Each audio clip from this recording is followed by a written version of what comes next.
पंतप्रधान नरेंद्र मोदी 26 सप्टेंबरला पुणे दौऱ्यावर. सिव्हिल कोर्ट ते स्वारगेट भुयारी मेट्रोच्या मार्गाचं मोदींच्या हस्ते लोकार्पण होणार. राज्यातील सरपंच उपसरपंचाच्या मानधनात वाढ. मानधनात दुप्पट वाढ करण्याचा सरकारचा निर्णय. ग्रामविकास मंत्री गिरीश महाजनांची माहिती. सांगलीत बांधकाम कामगारांचा रास्ता रोको आंदोलन. बांधकाम कामगार मंत्री सुरेश खाडेंकडून निवेदन स्वीकारण्यासाठी नकार देण्यात आल्यानं संतप्त कामगारांचं रस्त्यावर आंदोलन. साताऱ्यात पंचायत समितीला शिवसेना उद्धव बाळासाहेब ठाकरे पक्षाचा इशारा. रेवंडी गावातील पाणी प्रश्न न सुटल्यास पंचायत समितीला टाळं लावणार.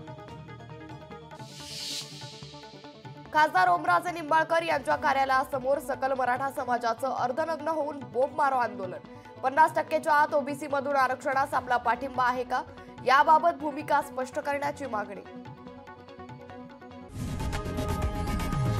लोकशाही मराठी ऐका, पहा, जागरूक रहा.